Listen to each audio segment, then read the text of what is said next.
Welcome, ladies and gentlemen, to, what is this, episode 4? Episode 4 of the PFL Weekly. It's your man, the Thug Jitsu Master, that's me, Yves Edwards. And I'm here with my buddy. He's in this room somewhere, and I'm going to say he's right there on your screen. That's me. It's the Squid, Andrew Montanez. We had some good fights on Saturday night, man. I thought Saturday night was one of the better nights in PFL history. You saw just some amazing fights. Saw some really good fights. We had not controversy, but Islam Magomedov and Islam Mamedov and Rashid Magomedov were lined up in the semifinals, but Islam was not able to continue, and Thiago Tavares got that lucky loser spot, and he was unlucky and he lost again. The lucky loser spot is a bad place to be. Yeah. I had that happen. I was the lucky loser one time in an 8-man tournament with Joe Lozon. I got the lucky 2-loss night. That was real. That was great. Two split decision losses one night. It was fun. But yeah, it was a great night of fighting. We saw our co-host Sean O'Connell come out of nowhere, defeat number 3 seed Dan Spahn, and then go on into the semifinals against Smelinho Rama. And just shut his lights off. KO him. Yeah. Big punch. Big left hook. The old southpaw trick, but the Orthodox cat used it this time. Stepped on the foot. Can't go anywhere. Land that left hook, and he jumped on Smelinho and really put it to him. Yeah, and the most impressive person of the night was our number 1 seed in the light heavyweight division. The most impressive person the whole season, especially in the light heavyweight division. Four first-round finishes. It's unbelievable. He would have 24 points if we kept giving points, but we're giving out money now that we're in the playoffs. Talking about Vinny Magalhaes. Vinny Magalhaes. Hey, and two Kimura victories in one night. And from what I hear, never attempted a Kimura before in MMA competition. In MMA. Yeah, no, but when you have a black belt, you got all these submissions that people may have never even seen. Yeah. But one of them off of his back from a triangle position, and the other from the top dominant, like north-south position. And that's how we're going to segue into our first guest, the most impressive person of the PFL season so far, the number 1 seed in the light heavyweight division, Vinny Magalhaes. Welcome to the show. All right, thank you guys for having me. It's been a fun season so far. Yeah, it's been a fun season because you've been putting in short work, Vinny. Yeah, don't you want to spend more time on the mat? Come on, man. Don't you want to be on TV for longer? You're cutting your TV time short. No, man, to be honest, I want to just keep things that way. If I can, I'm trying to actually make the final a little under 158. So which was my last fight time. So like if I can do about 157, 137 ideally, that would just be perfect. So that's the ideal for the final. So that way, to be honest, like it's cool. I knew I was gonna have a really tough fight against Buzzgate. He was definitely the most dangerous guy in the bracket, in my opinion. But when I went over there 1 minute 20 seconds from my previous fight, it's fun. It's almost sounds like I'm being cocky, but it's not. Like I was excited about beating my own time, and I was able to do my first 3 fights. So the first one was 137, the second one was 134, the third one was 120. So when I went actually over that time, I felt like it kind of like I was not able to to accomplish that. So it turns to like a stupid competition like in my mind. I start to compete against myself, and unfortunately that one lasted a little bit longer. So hopefully the next one I'm gonna be able to go back down on time and maybe go like below like 157. Yeah, we're sorry you had to fight that long.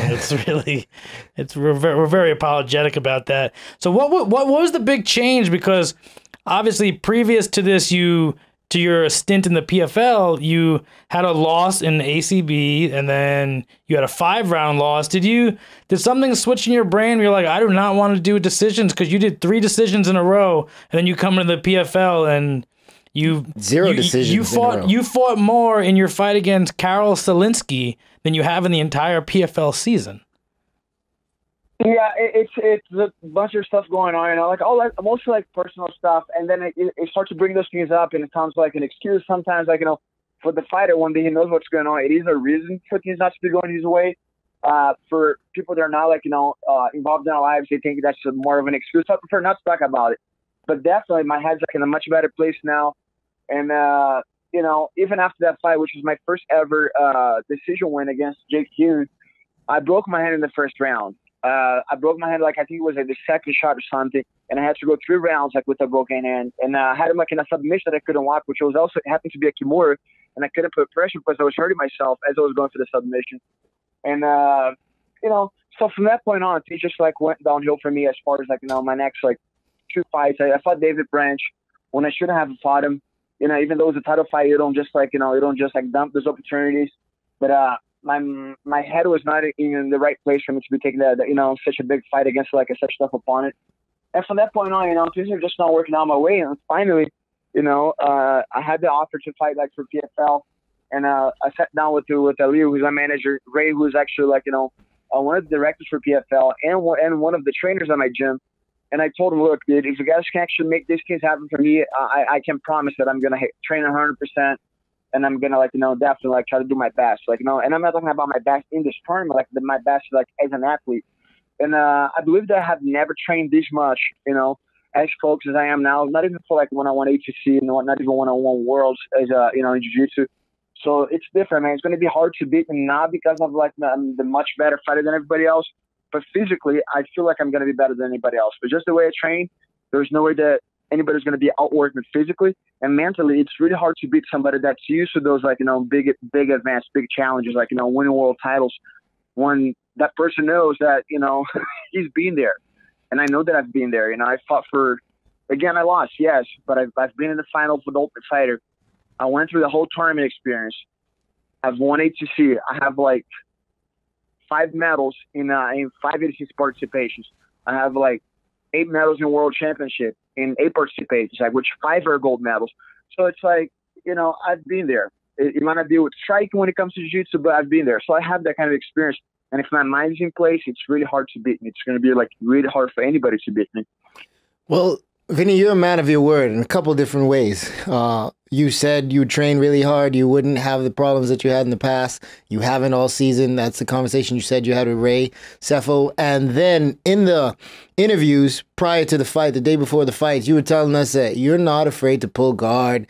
I mean, you're willing to get the fight to the ground any way possible. So when you say you're not afraid to pull guard, Rakim Cleveland tied up with you.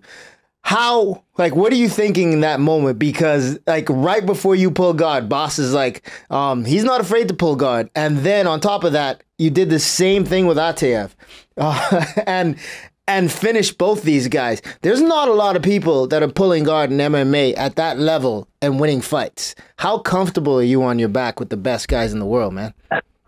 To be honest, and they should, man. Like, pulling guard is not even my favorite thing to do. I just have that kind of confidence right now, again, going on right now. But if you look even in fights like against David Branch, I was in the clinch. I didn't pull guard. The reason I didn't pull guard, it was not because I was worried about Branch again, but just my mind was not in the right place. And I can go, like, a few other fights where, I've been to the clinch and I was just, like, not pulling guard. So this time, like, I was like, you know what, dude, I'm in such a good shape. Like, worst case, things don't happen here. I can just scramble, get back up, try to go for another takedown.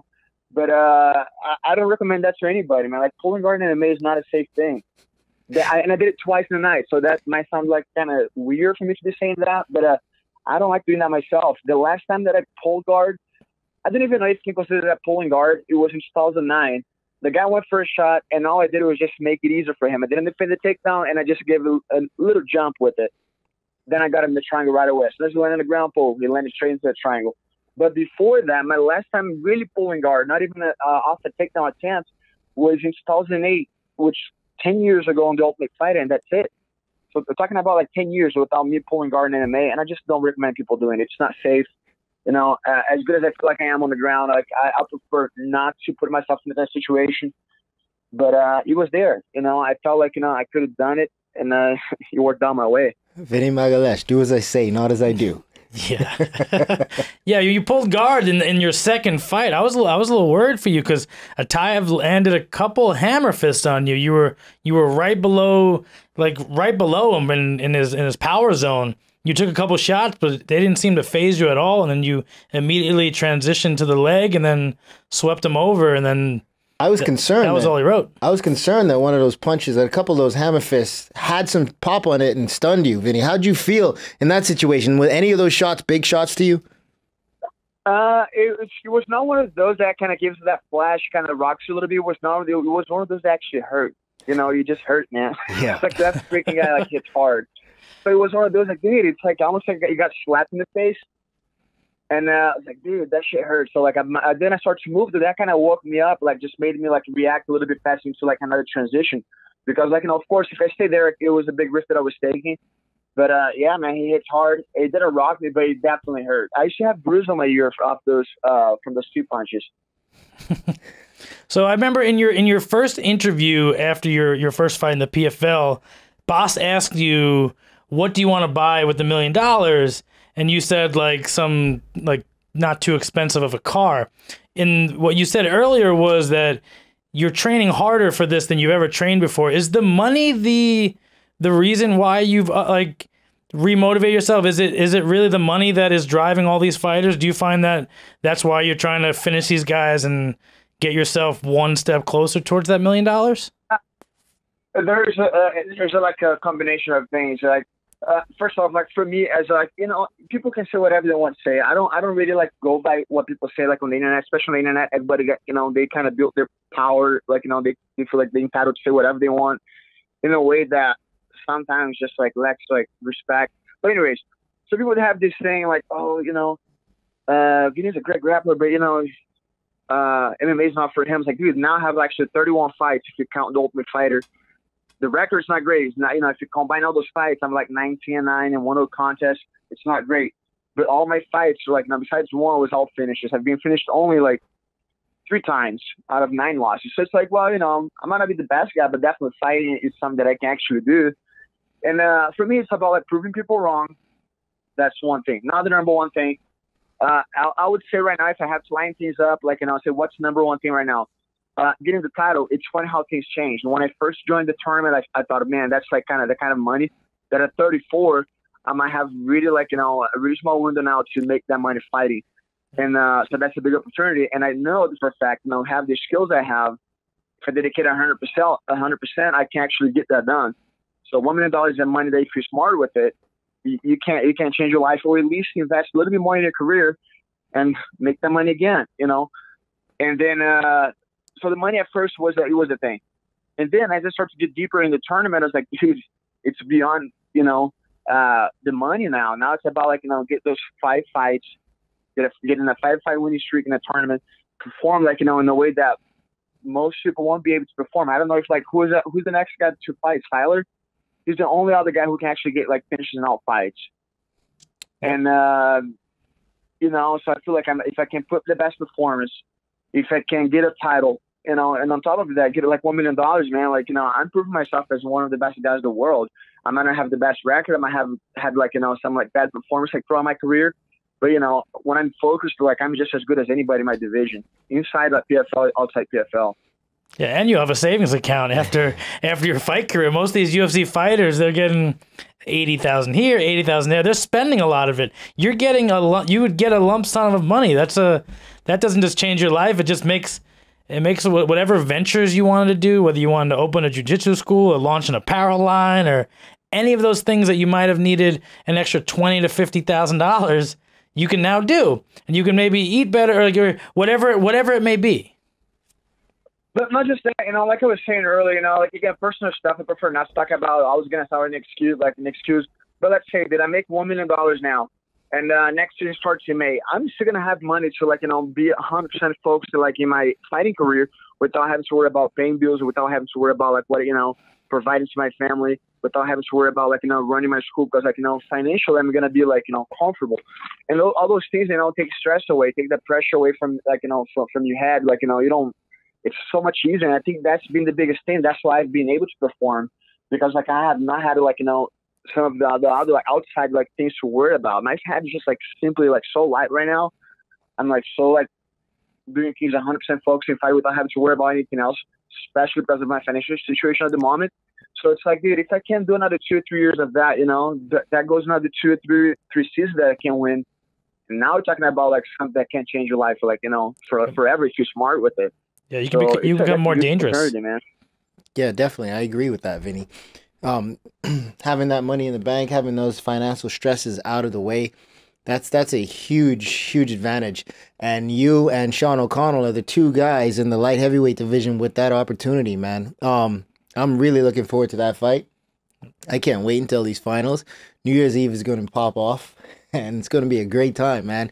Vinny, we're going to let you get back to the gym, because we know if you're putting in four training sessions a day, we're kind of eating into one of them right now, I believe. So we're going to let you get back to it and get back on your path to becoming the first light heavyweight world champion for the PFL and that first millionaire for the light heavyweight division from our organization. Yeah, that's the plan since that contract was signed, man, and I'm gonna get it done. I don't know about the 2 minutes thing. That's a plan, but you never know. Sean is a very tough guy, but I have to win this whole thing, and I will.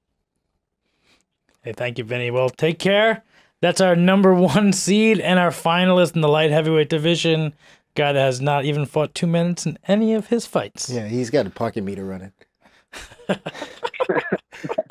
6 minutes and 29 seconds to be more accurate. So. Who's counting, right? You are. I count. All right, awesome. Thanks, Vinny. All right, Ron. Talk to you guys later. Take care. All right. Man, Vinny, man. I like his perspective. He needs a MAGA hat. Make arm locks great again. Yeah. We'll make it a blue hat this time, though.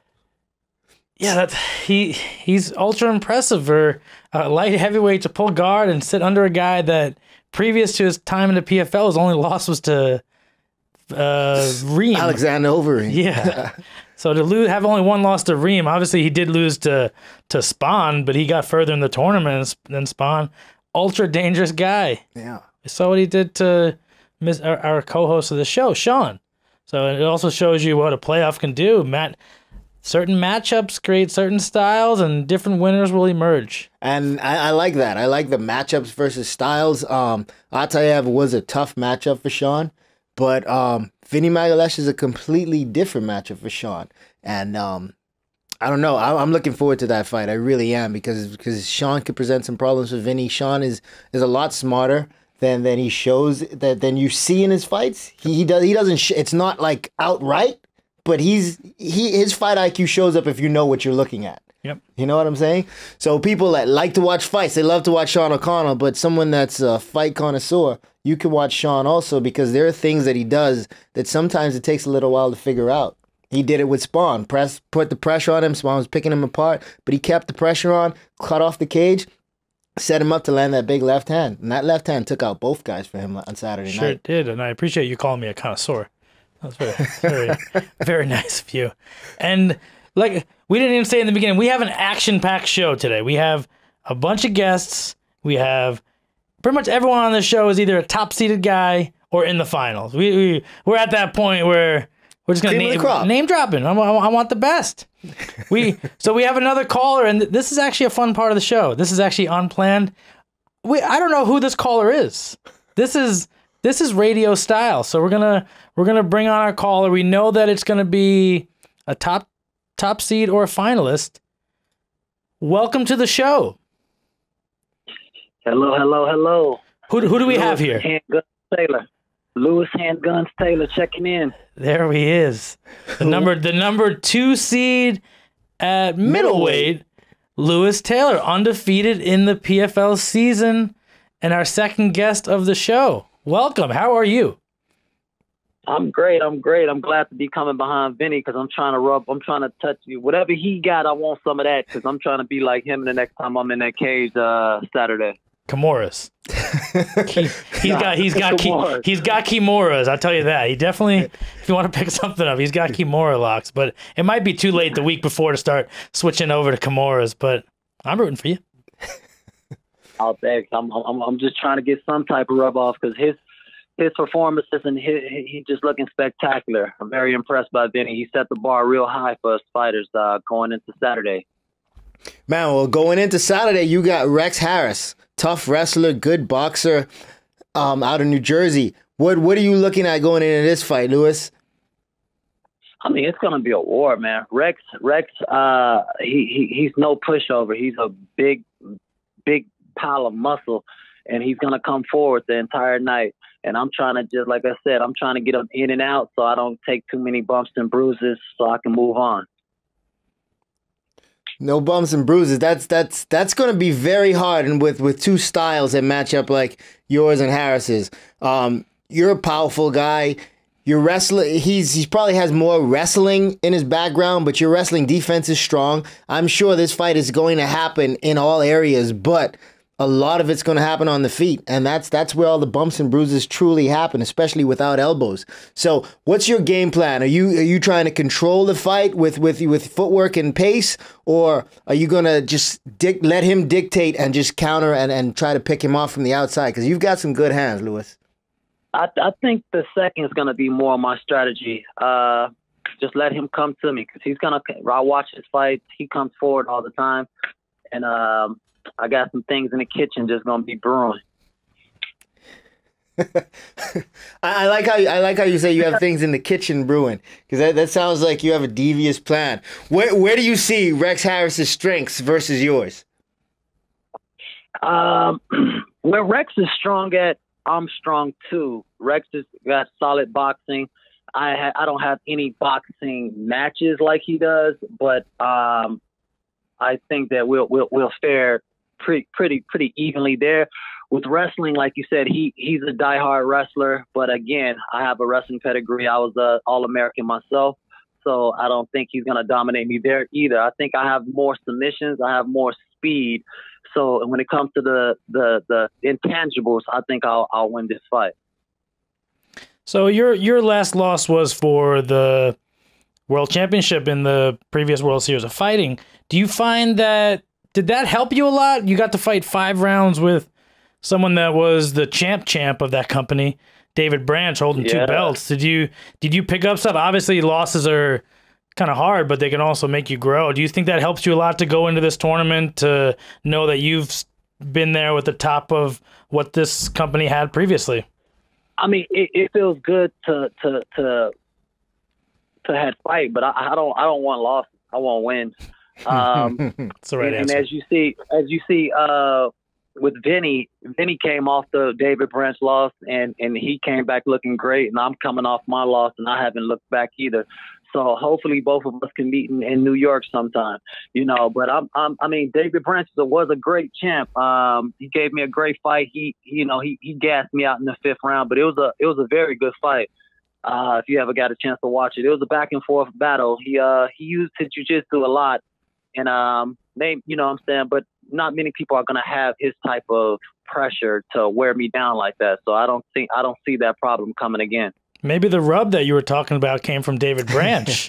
Maybe that's where the rub came from, because you guys are both undefeated after fighting the man, and he's not. Yeah, he's not undefeated. So he's not. But again, you have to look at who he lost to, and this fight sport is, it can be friendly or unfriendly, and losing to Rocco is no bad feat, because he kicked Rocco's butt in that 1st round real bad. He sure did. Yeah, he did. I remember. I called that one from the desk. So these fights coming up, Lewis, I really like how you're willing to sit down in the pocket and get into some exchanges, but that's a good way to get clipped. You haven't gotten clipped. Where does that head movement, where does that accuracy and that awareness come from?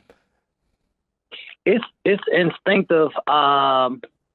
See, the thing is, when people watch my fights on tape or whatever you want to call it, I know it's not the same as when I'm in front of you and when I'm finna hit you. So like on tape, his box is not that great, his kickbox is not that great, his wrestling. But when I'm the one in front of you grabbing you, when I'm the one swinging at you, your reactions change.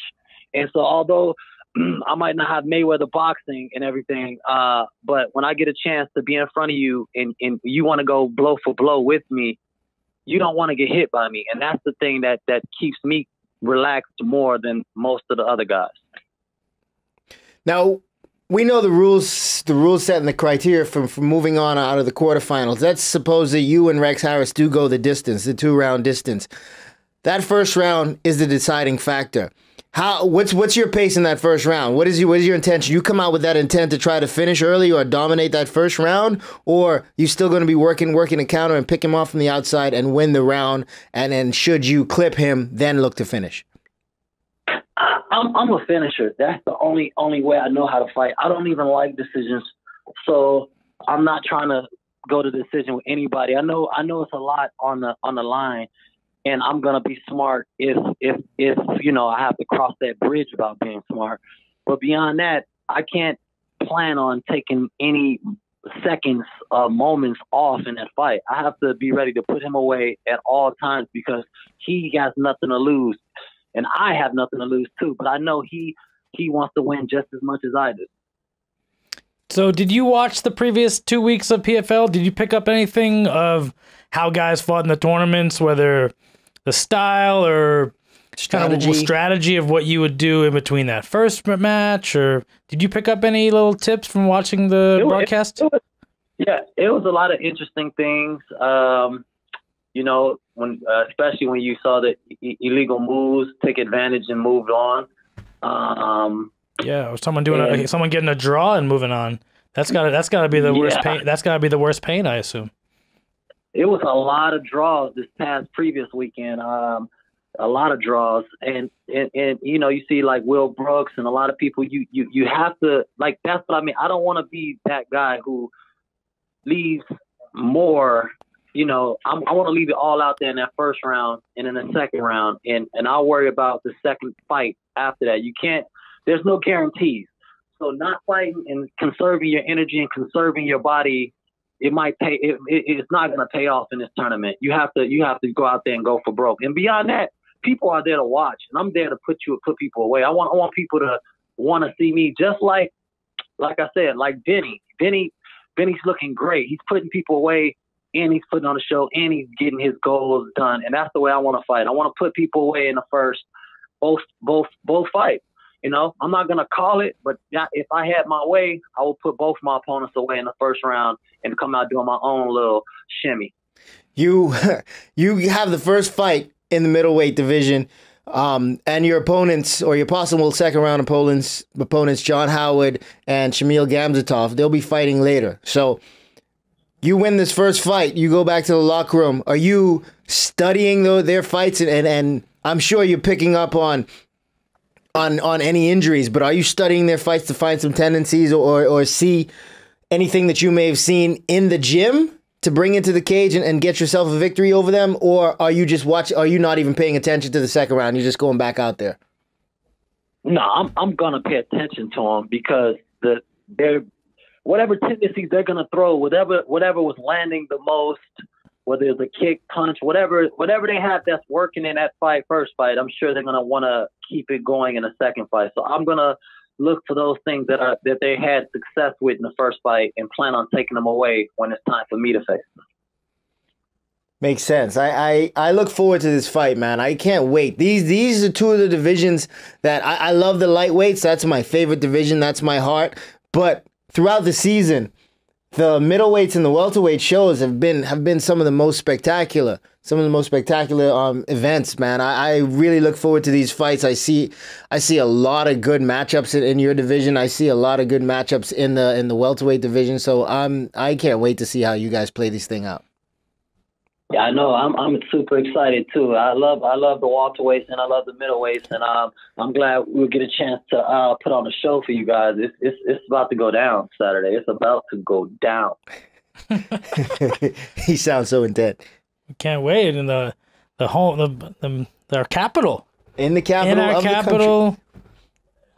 I'm looking forward to it, man. You guys fought in the capital already, didn't you? Weren't the middleweights in the cap? Yes. Yeah, like 2 shows ago, the first PFL was here, and I had to come from behind when I was fighting Anderson Govea.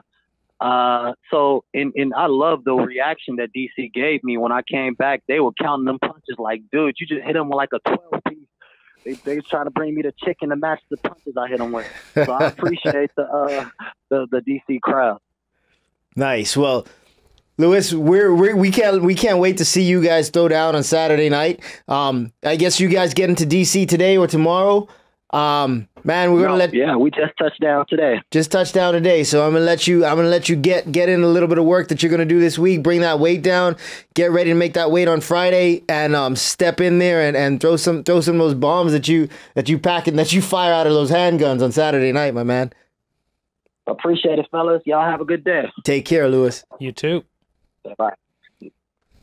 So, Lewis Taylor. So, I guess while we're on the topic of middleweight, let's actually do a little middleweight looking here. So we go to the bottom of the bracket. Obviously, we have Lewis Taylor, the number 2 seed, taking on Rex Harris.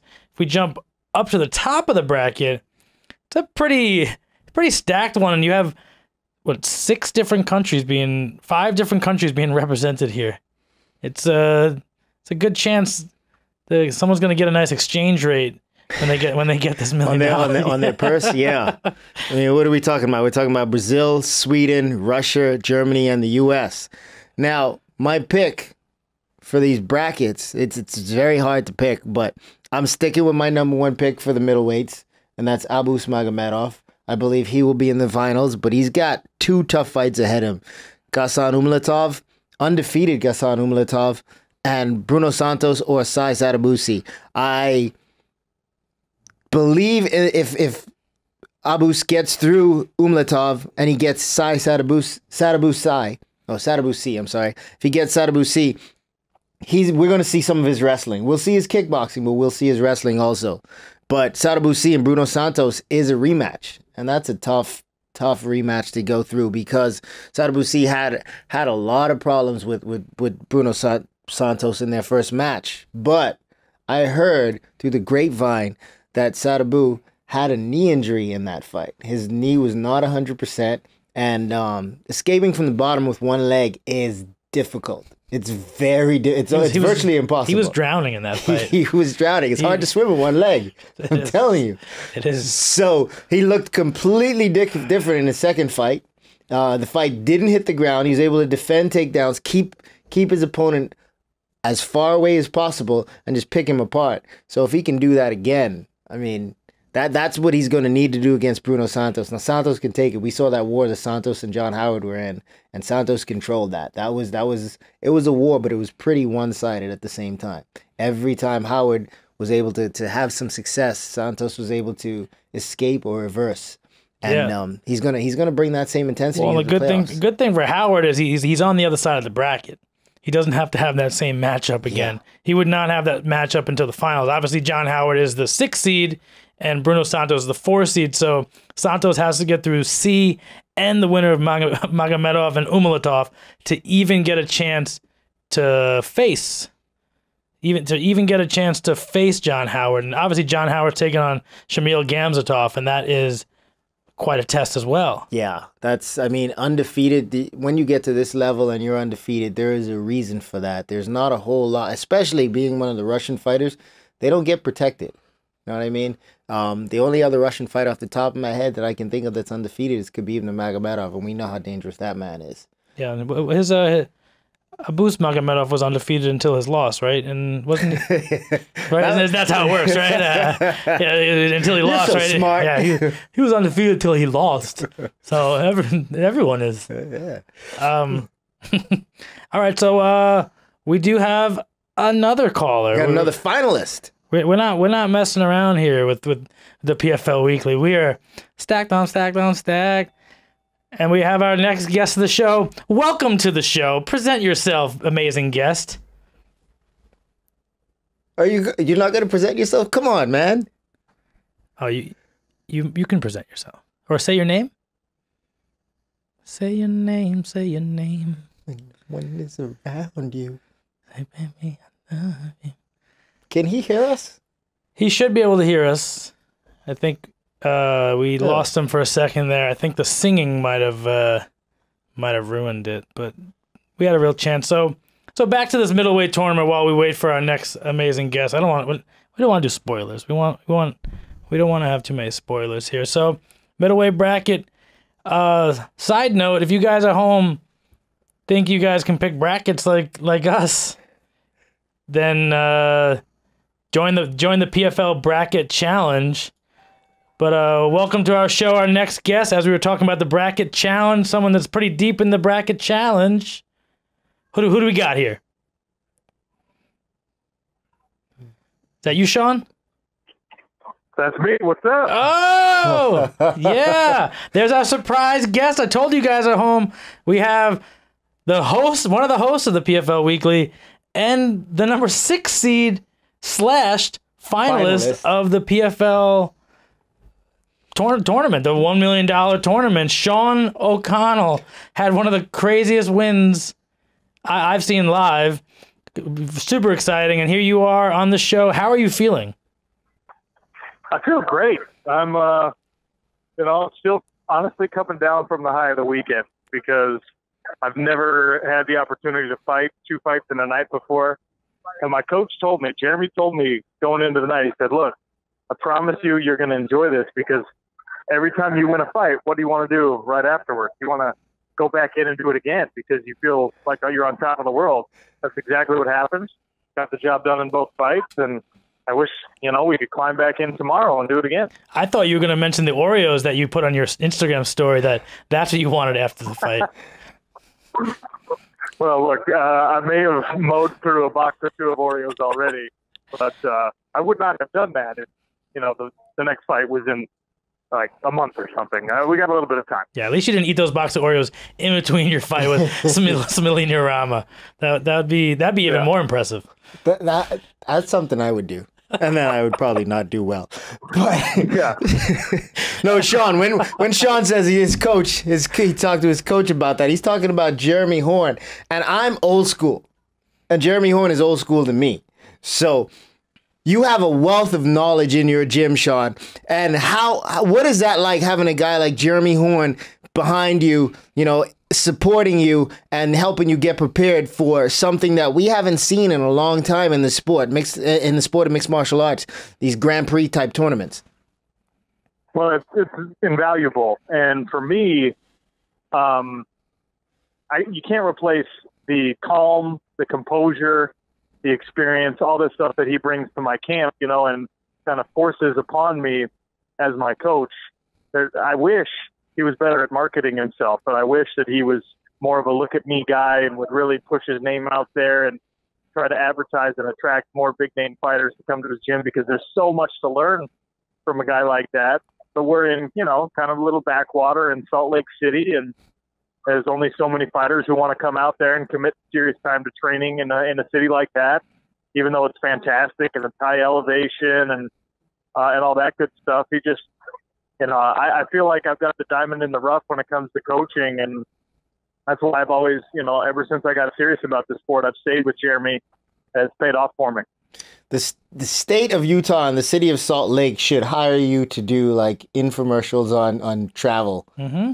Hire you as a travel agent for Salt Lake City, because now I want to go to Salt Lake City. I haven't been there since like Extreme Challenge 23. I fought there once, and I was like, I did have a good time. I rode a snowmobile for the first time. It was probably the first time in my life I ever saw snow. So I haven't been back since. But now that you've made it sound so wonderful, Sean, I'm going to be calling you after we get off so I can come and see if I can sleep on your couch. Especially after you make this $1 million. You make $1 million, Sean, you're my new best friend.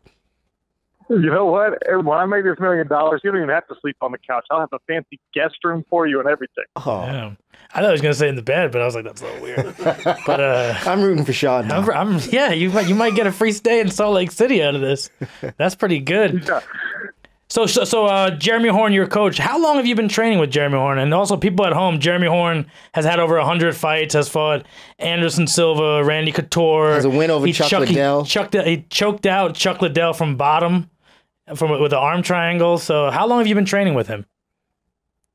I started training with Jeremy in 2008. So, full decade plus now with Jeremy. And, I'm still learning a lot from him. That's the thing, is I think a lot of guys, once they get to this point in their career with the same coach, they probably, emptied the bucket, so to speak, and maybe that coach can't teach you anymore. But Jeremy's still probably got another 20 years less of lessons for me, especially because I'm such a slow learner, as you guys have probably observed with some of my fights. Yeah, PFL season 28. You're gonna be like you're gonna be the killer of that season. Yeah. You're gonna be so smart. You should have heard your. So we had your opponent on earlier. We had your future opponent, not your past opponents, because they're all gone. They're all gone. They're knocked out of the tournament. We're staying with the relevant fighters here that are still fighting. So Vinny Magalhaes, we talked to him. He said he wants to try to finish your fight faster than the previous fight. He wants. I think he said what, a minute and 57 seconds. He wants to try to shoot for. All right. Well, I encourage Vinny to do so. And you know what? I like that. No one wants to be in there for 10 minutes or 20 minutes or 25 since it's the championship fight. I hope that me and Vinny get done in about 35 seconds. We're hoping for different results, obviously, but I'm on board with Vinny not wanting this to go very long. Yeah, he didn't completely specify. Like, he said he wants the fight to be about a minute. He was all about the time, so I think you can still get him to that time goal, Sean. I think you can still win the $1 million, and Vinny can hit that time goal he was trying to go for. Vinny, I'm here to help you accomplish your goals. I'm going to get you out of there in 45 seconds. Help me help you. Yeah. What I like about this fight is, especially as a mixed martial arts fan, you're going to see, like, this fight is most likely not going to go to the distance, and you're going to see either a spectacular knockout or an amazing submission. And honestly, Sean, I mean, you're my boy. I love working with you. I love sitting next to you at the table. I think you're good at what you do outside of the cage. It's going to be fun to see you win this tournament should you win it. But I'm also a fan of jiu-jitsu, and I'm looking forward to seeing how this plays out. Where is Vinny's jiu-jitsu dangerous for you? Is it everywhere, or is it only if he's on top of you? No, I mean, it's everywhere. I think that he displayed the true well-roundedness of his jiu-jitsu game and of his overall mixed martial arts game. You know, the old narrative with Vinny Magalhaes is don't let him grab you, don't let him get you on the ground. Well, now it's don't let him grab you, get you on the ground. Don't let him pull you down on top of him. Don't let him kick you. Like, Vinny has really, really come along as a fighter, and I'm excited about the matchup. I think you're right. It's probably not going to go the distance. I think it's a classic MMA stylistic matchup of a guy who needs to land some strikes versus a guy who's probably going to be hunting for a takedown and a submission. But Vinny showed us in the semifinals and the quarterfinals that if you even let him push you against the cage, if you even let him engage in a clinch, he's dangerous in terms of setting up a submission. What he did to Rakeem Cleveland, who's a good fighter, was just borderline disrespectful. Swapping guard, throwing up a triangle, saying, I'm not going to finish that, ripping his arm off. Like, that's nastiness. That's the kind of stuff you see black belts do to white belts who piss them off in the gym. Yeah. So, yeah, I hope that Vinny tries something like that with me, because we'll have answers for it. But this is definitely going to be a fun fight for fans of the sport. You have some experience with one of his training partners, Honey Marks. Do you feel that's going to give you any insight at all into the level of Vinny's jiu-jitsu? Well, it depends on who you listen to, right? Because if you talk to some people down there, they'll say, oh, yeah, those guys could be pretty competitive with one another on the ground. If you talk to Vinny says, I defeat Honey Marks in a grappling situation easily every time. And I tend to believe that. Honey got on my back and couldn't even really threaten a submission, much less finish one. So I got to believe that Vinny is a far superior grappler, and I'm going to be working with guys who are maybe not at his level, but close to his level for the bulk of this camp coming up. And thankfully, I got a coach who's well equipped for that and has the correct connections for that, because we can find people that'll put me in deep, deep water on the mat. So when I step in there against Vinny Magalhaes, I won't be seeing anything new. You're not going to be pulling guard, right? I probably won't pull guard. I'm thinking about it. I probably won't pull guard against Vinny, though. All right, Vinny, if you're listening still.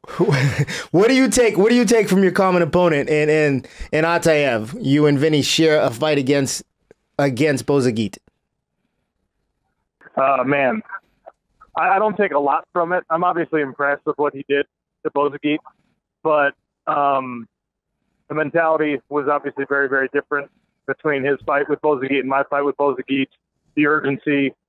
And, you know, it was impressive what Vinny did to him.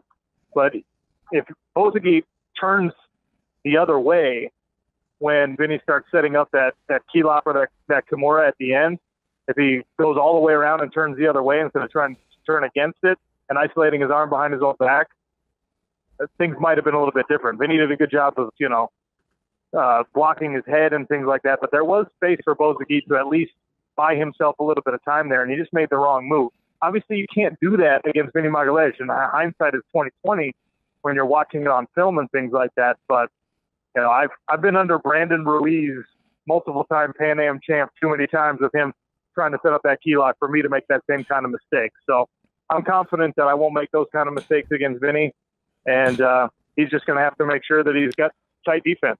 Yeah, when I noticed, like I watched your fight. Obviously, you KO'd Smolinho Rama, and it looked like one or two shots on the ground, you put him out, and then fast forward to the other semifinal match, and I see Magalhaes pull guard and go underneath a tie of him. Like, if Sean hits you with a couple shots right there, if Vinny does that, he might get in trouble. I'm like, I try to think of like what the future matchup's going to look like. If Vinny tries to pull that stuff, you do have bricks in your hands, it seems.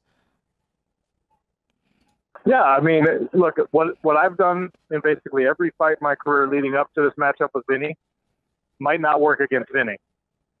And what he's done in basically every fight leading up to his matchup against me might not work against me. That's the joy of mixed martial arts, trying to figure out the right way to do these things. And, you know, we're going to find out in, 2.5 months? Yep. The most exciting night in mixed martial arts for 2018. Usually I'm most excited about Ryzen or one of these Japanese Pride cards. All eyes on New Year's, and New Year's is always a big thing for mixed martial arts, are going to be focused on the Professional Fighters League and the life-changing 2019 a lot of these guys are going to have. So good luck, Sean. We're pulling for you. Obviously, we work together and we do this great show together, so we're definitely pulling for you because the more you win, the better, more exciting. The better it is for our show. Yeah, I'm selfish here with this. I'm like, yes, Sean won twice. We're gonna have a freaking great show Tuesday. Sean, where are you right now? I'm in Hawaii, man. I'm in Honolulu, Hawaii, at Ala Moana right now. All right, doing a little day job business. So. Oh, your life's so hard. Yeah, life is hard. Must have been, you know. That's good though. After the fight, it's good to get back to work and be doing something in such a horrible place like Hawaii. So yeah, I know. Yeah, we're gonna do that. I'm living right now. Yeah, it's hard. We're gonna let you get to work because you just got some stuff to do there, and yeah, we're just gonna let you get back to the grind because I know how hard it is being there. With all the pineapples and lava and thank you. And beaches. I'm glad you guys stuff. understand. I'll check in with you soon, okay? All right, take care, man. Don't work too hard. Good luck. All right, later. And since we got Sean in Hawaii, we'll just jump right into this next one. How about that? We got Sean in Hawaii, and we got an Hawaiian in DC right now. So we have a mainlander on the island, and we got an island boy on the mainland. And let's bring this island boy in. I like to call him Trey Ray. He's the son of Ray Brada Cooper, and he's a phenomenal fighter in the welterweight division, the #1 seed, Ray Brada Cooper III. Trey Ray, come on in, my man. How are you? What's up? What's up, Yves? How's it going, man? It's going well, man. I love how so I'm an island boy from the other side of the continent, right? And we have such different attitudes. I come in here with all this energy, and Ray is just like, "What's up, brother?" Yeah, I'm an island boy from Long Island, a way different island. That's another island. Way different island. Yeah, well, we got an island boy show now. Yeah, I like it. How you doing? You're in DC early, Ray. How long have you been in DC? Just got in today. We drove in from North Carolina. I was there from last week, Wednesday. So you've been on the East Coast for about 10 days so far. Is that what you're saying? Yeah. Yeah. Well, not 10 days. No, a week. Five.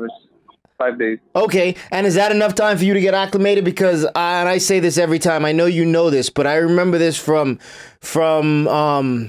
no, not from your dad. Who I don't remember who it was, but it was one of the Island Boys, one of the Hawaiian fighters. Ronald John, I believe, said that fighting on the East Coast is harder for the guys out of Hawaii than fighting in Japan because of the time difference.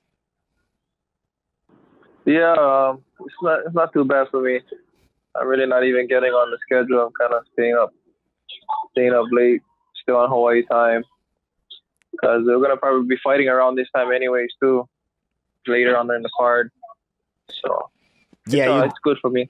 You'll definitely be fighting later in the card. So you are the number 1 seed in the welterweight division. You starched 2 guys this season, like the 2 some of those brutal punches I've seen in a long time in the welterweight division. I can only compare your punches to someone of like a vintage Tyron Woodley, the way he's landed, the way you've landed on people. So you have a rematch against Jake Shields in the first round against someone that you really dominated. Do you think anything is really going to change here are there any adjustments you think Jake can make to stop you from doing your game plan? No, I don't think anything he can do already is gonna affect what I'm gonna do to him. He's getting older and he's not getting any faster. From his last fight, he didn't change anything. And Herman Torrado is a strong guy, but even Herman couldn't really take down Herman that fast. Herman got a lot of muscle. He got tired fast too, so Jake was able to get him down. But I'm not Herman, and he ain't gonna take me down. And I fought him already. I know how he feels. I'm gonna dominate him from the beginning. I'm gonna put him away this time in the first round. All right, so then forget Jake Shields. So let's because this is a rare time I can go, all right, forget about him. You're going to fight someone else. So you have Rick Story or Henderson Fajeda. Which is the better matchup for you? Is it Rick Story because it's a wrestler similar to Jake Shields? You can focus one night on wrestling, or do you feel like you have to focus on both now because Fajeda is pretty well rounded? Farrell's all right, and Rick Story is all right too. I fought one of them before, but who'd you fight? He fought Fajeda. I fought Hanson Ferreira last year. Hanson Fajeda was your last loss, wasn't he, Ray? Yes, he was my last loss. So is that enticing to you? Is that a fight that you're looking to get back in this tournament? Well, it doesn't matter. With this tournament style, you got to win to move on. So whoever wins, I'm ready for anything. And if he wins, I'm ready for him because I know I'm going to beat Jake in the first round and move on. And whoever's next, I'm going to beat them too. So it'll be wonderful if he won, but I don't think he's going to get past Story. Story's a good wrestler. And I wasn't really training for that last fight that I fought him. And he was getting tired and he was just laying on me the whole time anyway. So I'm training with my dad now, and my dad's got me ready for anything. So I feel I'm going to finish both of them too, if whoever makes it. The way your first fight with Jake Shields went, there's no reason to believe it'll be any different. I mean, you said everything there is to say about that. Jake he's an older fighter now. He's not quite the same. And I know from experience, as you get older, there are less things that you actually pick up through the game. You do get better with some things, but the gap between your win over him and how much he can close that between now and then, I don't believe it's a big deal. He can make as much progress as needed. But Jake is a dangerous guy. Definitely, he always has a possibility. Every fight everybody has a chance.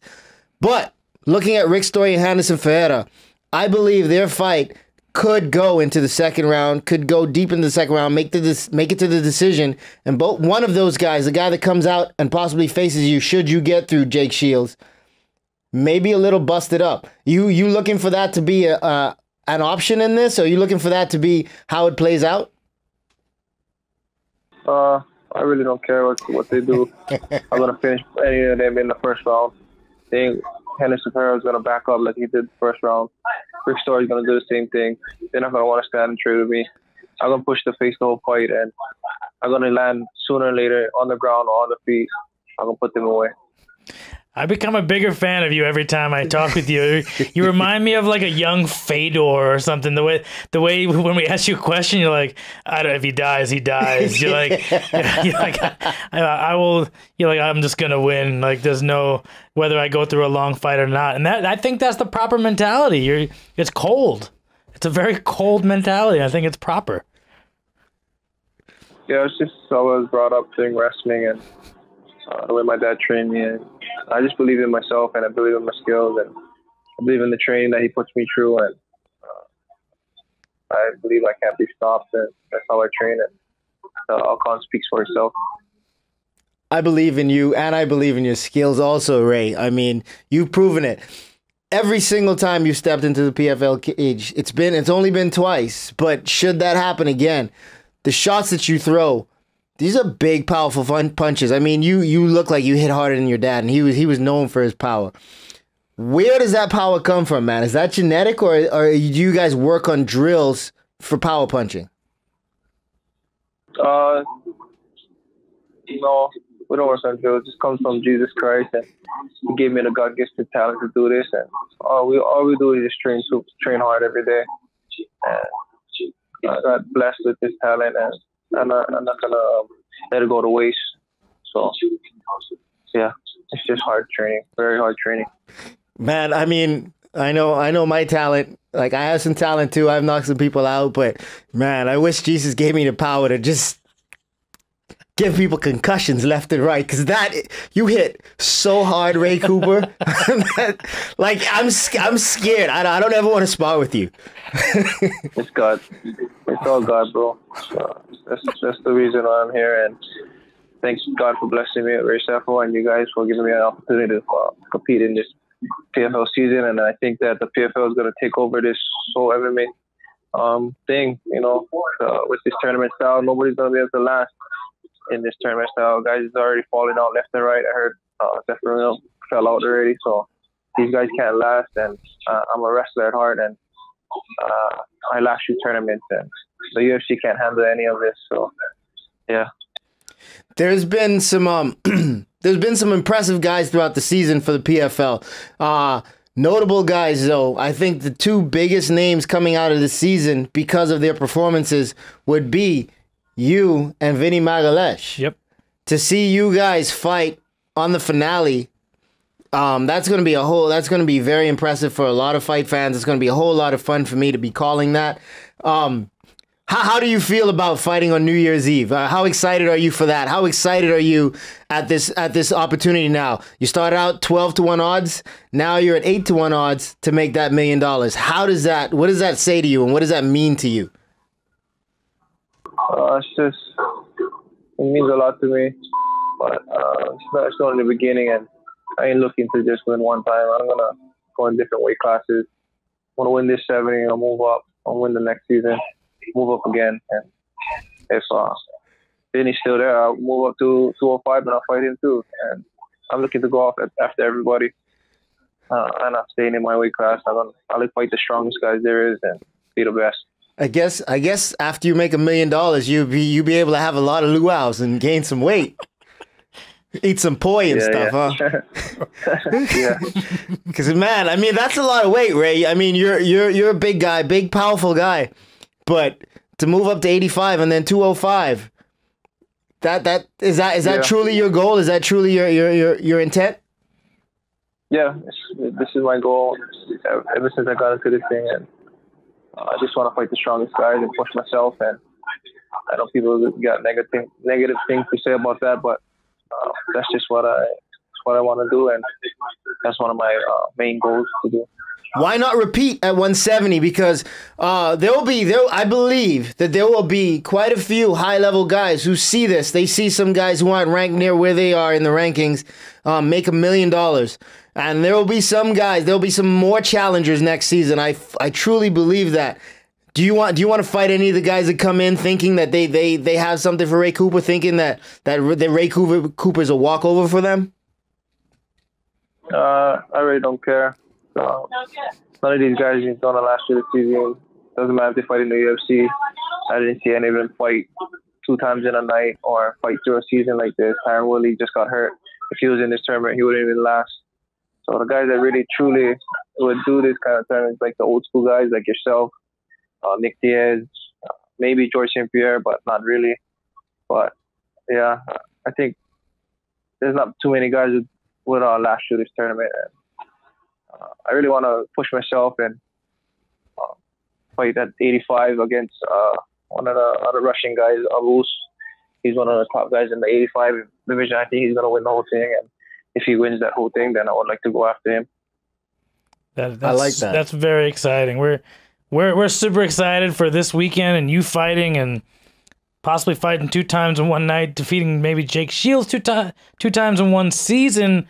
Good luck this weekend. Me and Yves will obviously both be out there, and have a great Saturday night. And I'll see you Friday afternoon, Ray. Oh, yes. Thank you guys. Thank you guys so much. Take it easy, man. Thanks for coming in with us. Hello.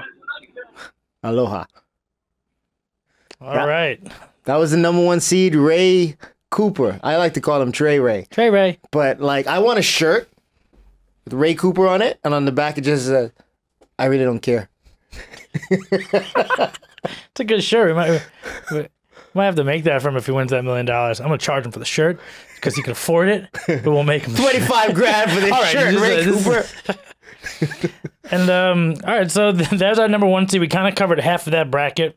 Before we finish the end of the show, I just want to give justice to the welterweight division. Let these guys get the name dropped a little bit. But get the 3 and the 6 seed, Magomed Karamov taking on Pavlo Kush, the #6 seed, and then we have Abubakar Nurmagomedov taking on Bojan Velikovic. And it's a funny little thing that happens with the point system is that you can have someone that defeated someone else. And still the seeding is you have Pavlo Kush that defeated Abubakar Nurmagomedov. He's the 6th seed. Abubakar's #2 seed. Well, what that is because Zeffirino was injured. Because he dropped out. So Zeffirino dropped out, and the first replacement takes that spot. So the lineup does not fall. You don't lose your position, but the alternate comes in and takes the position of the man that dropped out. So he has like no seed, but he's in the 2 seed position. He's going to take on the 7 seed Bojan Velikovic. And he can have himself a chance to avenge a loss in the 2nd round because he was doing really good in that Pavlo Kush fight, and then he got caught. And putting his head down. And Pavlo he got hit with a beautiful uppercut. Yep. Smashed him, immediately took the back and finished it. Before Abubakar can get his wits back about him, the fight was over. And I believe Abubakar won his 2nd fight, only got 3 points and was cut off, and so he went 1-1 during the regular season. Yeah, he was on the bubble, and then he lost on that spot to the #8. So you can see, obviously, what I'm trying to paint for you guys at home is the storylines that you have here. There's a lot of storylines in this welterweight division, especially now that João Zeffirino has left the tournament. You could have a rematch here between Pavlo Kush and Abubakar Nurmagomedov. Also, you have a rematch of Ray Cooper and Jake Shields, but also you could have a rematch of Ray Cooper and Henderson Fajeda. So it makes for you're going to see better fights than you would probably see if the PFL was just matchmaking people. If they were just picking you fight you, they'd be like, oh no, that guy already fought that guy. We can get him someone else. But that's not necessarily the case here. No. And what you were getting at too is like, wow, it's crazy if you can see Ray Cooper fight the same night as Vinny Magalhaes. If this was, I'll just say like UFC or Bellator or any of them, like look at how Bellator has spread their tournament out over 1 year, and they don't even put they do a Mohegan Sun card the night before they do the Fedor card. They're only about 2 hours from each other. At least the PFL is this tournament. These guys are going to fight the same night. If this was the UFC, you're not going to have the 6 weight classes, the 1 and 2 guy face each other all in one night in the UFC. They're going to spread that out over the course of the next summer. They're going to be like, all right, your next 6 fights you get these, or like maybe they'll give you 2 title fights in one night. This is 6 title fights in one night. Yeah. This is stacked. This is a little different, and it's going to create ultra excitement. We really haven't seen this. Even if we go all the way back to Dream, Pride, you usually only get like middleweight Grand Prix tonight. Maybe they do a smaller 4-man thing. This is 6 finalists in one night. The energy in the room is going to be crazy. The money, the excitement. It creates such an exciting night for mixed martial arts. And it's a night that we've had many nights in mixed martial arts that I felt that could change the path of the sport. You go back to like Kimbo Slice getting knocked out by who clipped him? Seth Petrozelli. Seth Petrozelli. You had the Diaz brawl on CBS. There's a couple nights that the path of mixed martial arts had a chance to kind of catapult, kind of be, this is your chance to be seen by everyone. So it's kind of it's a win-win no matter what, because the fights and the amount of money are going to create, it's going to create this enormous excitement and kind of energy in the room. There's no matter what happens, the outcomes are going to be phenomenal. The outcomes are going to be phenomenal. And the thing that's the most important thing to me about it is everybody's going to earn their spot there. We have 4 finals already confirmed, and 3 of those finals have the number 1 seed in it. The one final, the heavyweight, which the number 1 seed did not make it through to, it's the number 3 and a number 8. And the number 8 seed earned that spot by beating the number 1 seed. All of these fights are going to be phenomenal. I don't expect but one of them to go to the distance. No, and anybody, if you're even in like somewhere on the East Coast, close enough drive to Washington D.C., get on out there and watch these fights. You can get a chance to see Ray Cooper fight 2 times in one night. It's kind of maybe even better than the finals, because he might have a tough fight in the finals. You might see him starch 2 guys in one night. Pennsylvania, Virginia. No, you keep talking about the fights. I'm just going to talk about states and cities. Oh. Pennsylvania. So yeah, this is going to be an amazing night Baltimore. Of fighting here. And like I mentioned earlier in the broadcast, the PFL Bracket Challenge. You can choose the bracket. It's not too late. The long trip from you can Syracuse. still choose your fighters you want here. You can still do the middleweight and the welterweight, middleweight and the welterweight division here, and then you can still choose whoever gets in the finals. So you got a chance to compete against me. I'm currently in the number 2 position. Not really gonna brag here, but I'm in the number 2 position. Pittsburgh. I could pick fights here. So we had a great show. Long Island. Damn right. And we've had another great show. Episode 4. The Bronx. We had nothing but finalists, Brooklyn, finalists, and top 2 seeds on this Queens. show. We love it. Staten Island. So that's our PFL Weekly coming out from Connecticut. Where are we right now, Yves? We are in Los Angeles, California. And where will we be this weekend? We're going to be in Washington, D.C., the nation's capital. Right around all those places that Yves mentioned earlier. I'm Andrew the Squid Montanez. I am the Thug Jitsu Master, Yves Edwards. This is the PFL Weekly.